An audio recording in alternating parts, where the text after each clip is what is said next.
Goodbye regulations. Hello impending global crisis. That's the article in truthout.org. Oh man. Thank you for watching Political Vigilante. I'm Graham Elwood. So there was an interview here by CJ Polychroniou in Truthout, basically going over, we're 10 years after the last financial crisis. Nothing was done.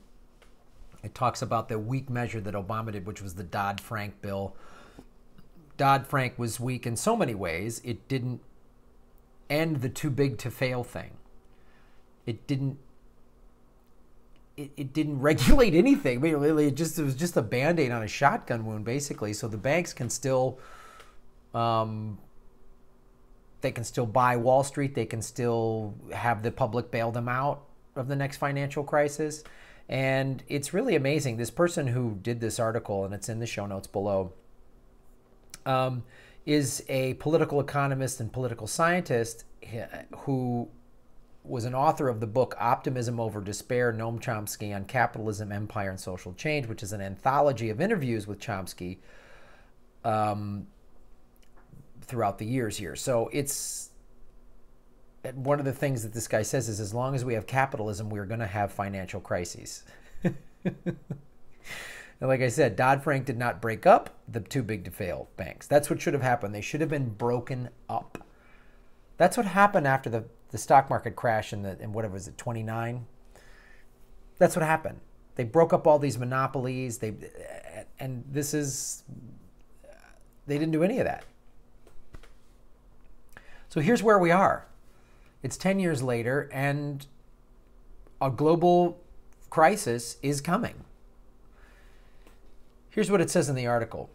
10 years after the financial crisis, Republicans, with the backing of many Democrats, have made sure that Wall Street can return to its old ways of doing business by repealing the Dodd-Frank Act, which acted up to now as a very mild regulatory regime to rein in the predatory nature of financial capital. The decision to repeal Dodd-Frank was justified on the grounds that it put a brake on economic growth.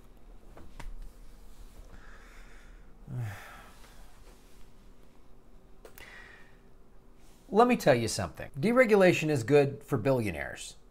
It's good for massive corporations. It's good for CEOs who are now enjoying another record-breaking salary year. That's who deregulation is not good for working people. I don't care what party you think you're from or what party you think is better. It's not good for you. It's only good for them. Did you notice with all of this deregulation from Obama, from Bush, now Trump, that has happened? Let's not forget, Bill Clinton repealed Glass-Steagall. Glass-Steagall was brought about during the FDR administration after the stock market crash in the late 20s. Bill Clinton got rid of that. So Bill Clinton did that so that massive corporations could and banks could do whatever they want. Watch the documentary Inside Job. It'll show you this. So never forget, and both parties are screwing us hard. They want you to believe that it's good for the economy, and then they point to all these numbers and indicators. The stock market's doing well. That does that mean anything for you? Does that help you get rid of your student loan debt? Does it help you? I just went to the dentist for routine cleaning. I don't have dental insurance. And I have some old cavities that need to be redone. They're telling me $1,400. $1,400. What? That's like my rent. What are you talking about? So when rich people tell you something is good for the economy, no, it's good for their economy. It's not good for working class people. It's not good for your economy. It's not good for you if you have to drive for Uber to supplement your income. It's not good for you if you have to do a GoFundMe to pay for a medical procedure. It's not good for you. And know that both parties are screwing you over.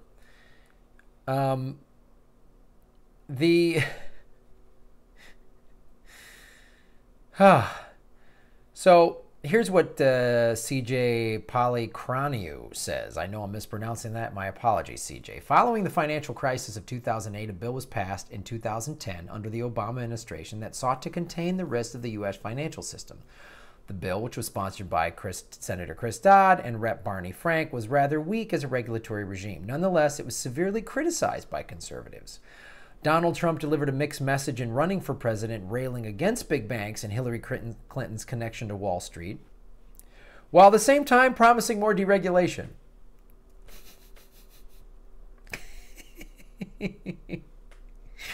Now, Congress has passed and President Trump has signed into law a comprehensive financial deregulation law, the Economic Growth, Regulatory Relief, and Consumer Protection Act. You see how they word stuff? We're here to protect you. No, they're not. They are not here to protect you. They are here to protect their corporate benefactors that all paid to get them into office. This is why I'm in favor of open primaries. This is why I'm in favor of voting for third-party candidates. This is why I'm in favor of people running in the actual two parties that are calling themselves democratic socialists like Alexandria Ocasio-Cortez. This is why I'm in favor of those kind of things. Right? Because this is their bullshit. And they think that you, regular working class American people, they think you're stupid. They think you're so stupid that they just put this Consumer Protection Act in the thing. Oh, it must be to protect me. They think you're that dumb. They do. The Republican and Democratic parties don't care about working class people and think working class people are morons. The Republicans are just a little better at masking that. But both parties hate you. They think you're stupid. They think you're stupid. In addition, Trump-appointed financial regulatory agencies, such as Securities and Exchange Commission, have implemented policies to loosen regulations further on a variety of financial institutions and activities. The backers of rolling back Dodd-Frank have claimed that financial deregulation will increase economic growth and provide more credit to households and businesses. First, what were the weaknesses of the Dodd-Frank Act, and did it actually contribute to anemic economic growth? Gerald Epstein says,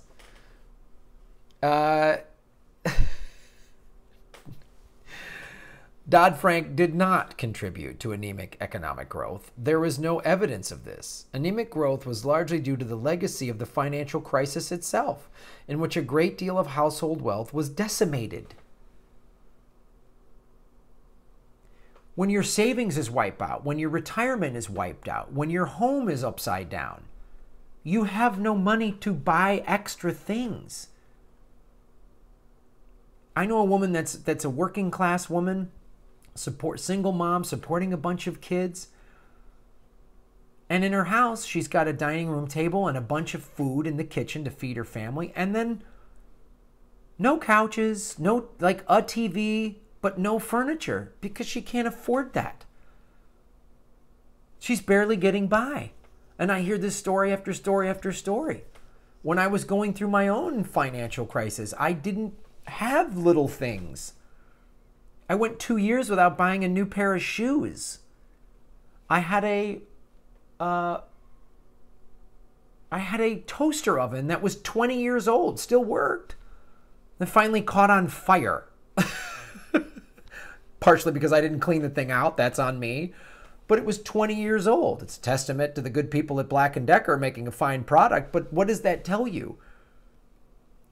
You know, I have all these things. My car was 20 years old. Everything, I couldn't afford a new thing. I had to get this job working at FNX, directing this Native American TV show, which was awesome. But if I didn't have that, I wouldn't have bought.